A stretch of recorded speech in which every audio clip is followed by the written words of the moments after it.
Hey, what's going on, guys? Brandon here with Texas Revving, and been wanting to make a point of view drive video with the new to me GT500 2014 SVT GT500.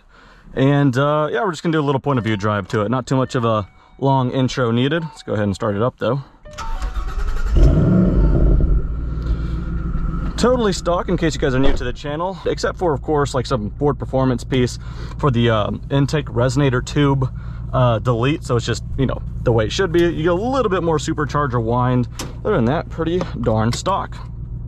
All right, trying a different GoPro setup, so hopefully it all works out. I got a GoPro out in the rear to hopefully just capture a little bit of exhaust, see if it works. Yeah, hopefully. Won't know until I get home. One of these days, I'll bring you guys another point of view drive video once I get some new tires with some more health and grip into them. These are from 2013, these tires, and they're on their end of their life. I mentioned that before. So one of these days, we'll do it again with a windy road and see how it acts. But you know, for now, the last leg of the tires. That said, we'll go ahead and turn traction control off. If you hold it down, you know, you're actually on your own. So we'll just hit it once. We'll slowly build some confidence. If you want to do a burnout though, turn it all the way off. Mostly some straight line stuff, maybe even some slow speed. I'll kind of tell you guys how docile and how daily drivable the car is a little bit, while we'll still have a little bit of fun with it. Anyway, let's go ahead and do it.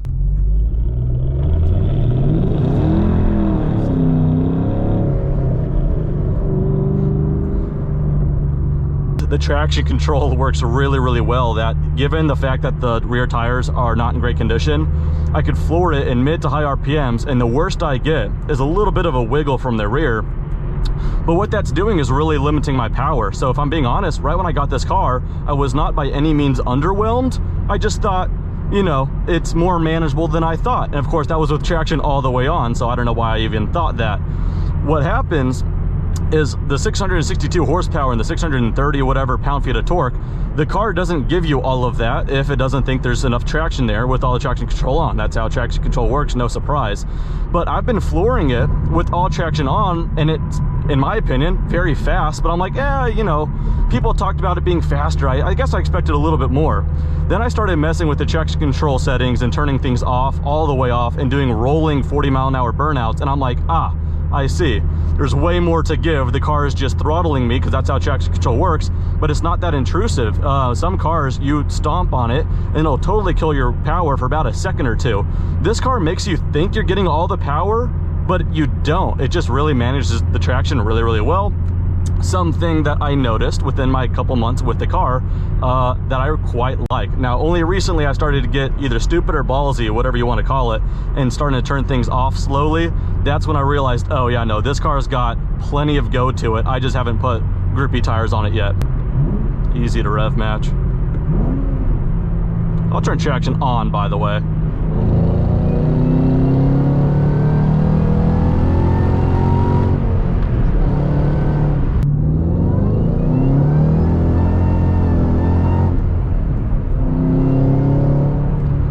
This car with the supercharger wind, it's not too loud of a whine like you'll get on like Hellcats or Demons, but it's there. It makes the thing sound like a spaceship, even like on the lower RPMs, right when you start hearing the RPM a little bit. It's actually a pretty throaty exhaust for stock, I'll give it that. I thought it was pretty quiet for the first month owning it, but it sounds right for what the car is.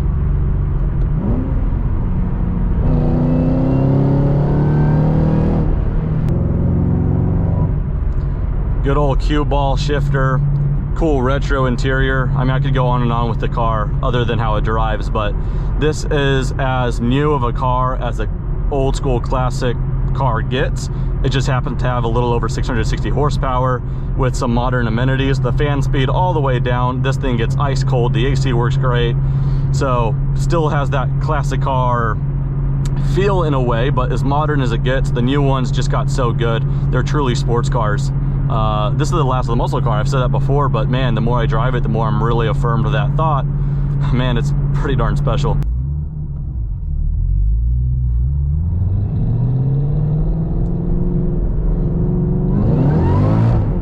Yeah, okay. That thing's freaking torquey.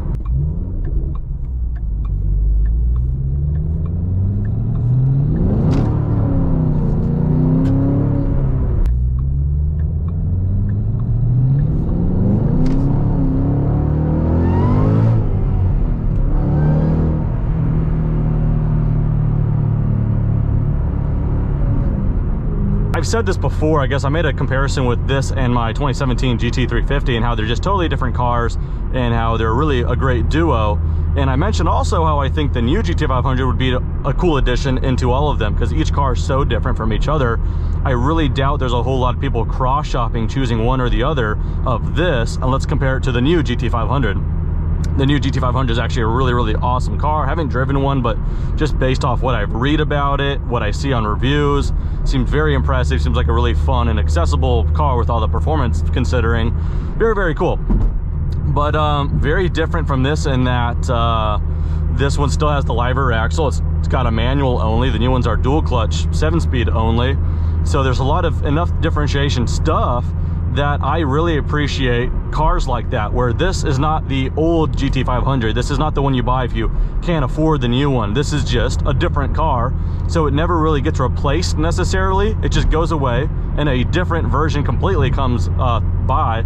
And Ford does that quite a bit. You know, the GT350 isn't really replaced by the Mach 1 or the 500. It's just different. And I appreciate that. So this car, I think, will go down as one of those really, really, really special, cool cars. That was the last of what the true old school Mustang was, if that makes sense. And for that, I really appreciate it. Just the immature flingability, burnout, stoplight to stoplight, you're romping around drag racing without taking yourself too seriously. That's what this car is. If it was your only car and you don't need, you know, any kind of all-terrain vehicle, yeah, you could absolutely daily drive it. It's comfortable, it's quiet enough, certainly. In the town, windy road, drag strip, it's kind of the do-all car, but it happens to be this kind of nutty live rear axle Mustang. I don't know if you guys are gonna be able to see that in my side mirrors. There's a Toyota FRS, which reminds me of the first car I started making content with on a channel, which was my Subaru BRZ.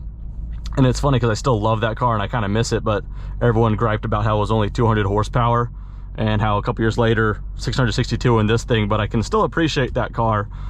They're just very, very different. But funny, I did not see myself at all ever owning this particular Mustang, but man, I'm glad I do.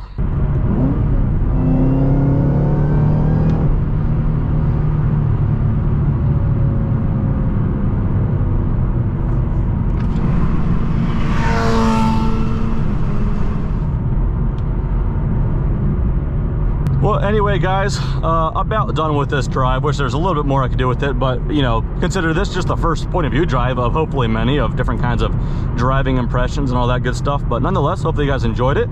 Let me know if you guys want any other specific kind of content and we'll get to it.